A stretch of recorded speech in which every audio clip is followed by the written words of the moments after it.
You'd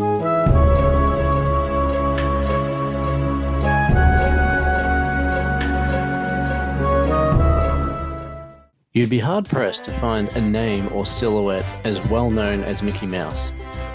Created in 1928, the famous rodent has stayed in the public consciousness for over 100 years, appearing in TV, movies, toys, and of course, video games. And one of the first games he appeared in was Castle of Illusion, starring Mickey Mouse, released in 1990 on the Sega Master System by Sega.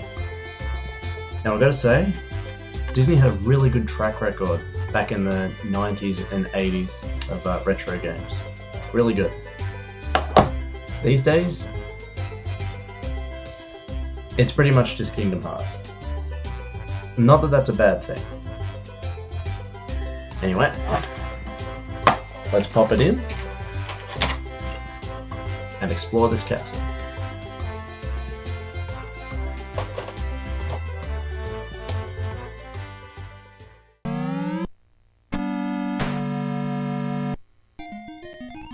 Welcome to Vera City, where life is joyful and everyone lives in peace. All but one, that is. One who is jealous of Minnie's beauty and popularity. The evil witch, Mizrabel. One day, she came on her broomstick and swept Minnie away. Mickey was very taken by surprise. He did the only thing he could. He chased after her, all the way to the Castle of Illusion. Castle of Illusion is a side-scrolling platform similar to the Mario franchise. There are 5 doors that each lead to a different level. Mickey's main method of attack is to perform a butt bounce while jumping. This can be used to defeat different enemies or bounce up towards higher areas.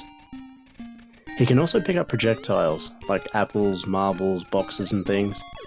I do find though it's a bit slow to do that, so sometimes you get hit by the enemy. You will also find bonus items like lives, health, typical things like that.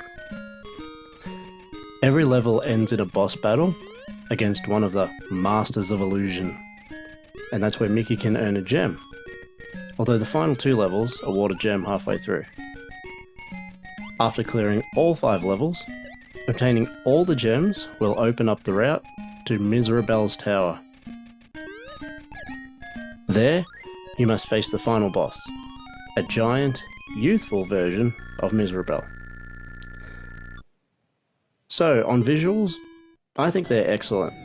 Mickey is very well defined and he has many animated sprite poses. The backgrounds are bright and detailed. Just top tier visuals for the console. Now, musically, while it might not be as memorable as the tracks from the NES's DuckTales, what games are, what's on offer here is great, and it fits the world, or castle, very well, in my opinion. So, when you start with Mickey, he can be a bit tricky to maneuver. Well, at least his butt bash attack is. Once again, kind of like Scrooge McDuck's pogo jump from DuckTales. But it's just one of those things, the more you go through it, the more you get used to it, and you'll get good at it, you'll get better. I actually played and completed this game earlier last year on normal, and believe me, it was no cakewalk. Coming back to it now, it's still no cakewalk in the park. The game does demand concentration, focus, and a lot of good timing on the platforming. There was a remake of the game developed by Sega Studios Australia, and that was released for the PSN network, Xbox Live, and PC back in 2013.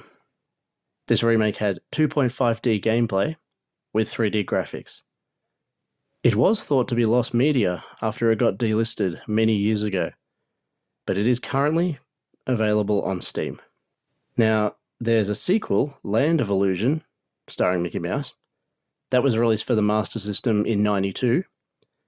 There's World of Illusion, starring Mickey Mouse and Donald Duck, that was released for the Genesis in '92.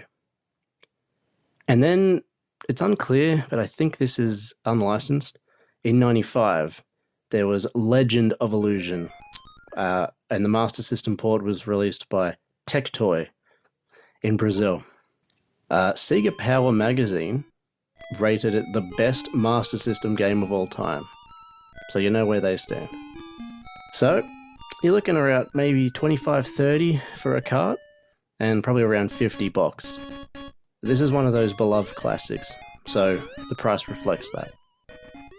So, that was Mickey Mouse in Castle of Illusion. Now, I know I kept re-alluding to another game, DuckTales on the NES, but in its own way it is very similar. Great graphics, great music, great gameplay, except for the fact that it's one of those, if you do it on easy, you can't finish it sort of games. So, I mean, that's a shame, but other than that, this one will be Mickey Mouse marching its way straight onto a place on my shelf. Now, in retrospect, as we know, there are no bad games, but there are badly underrated Disney films. Two of my personal favourites: A Goofy Movie and Basil the Great Mouse Detective. Retro recommended. See you later.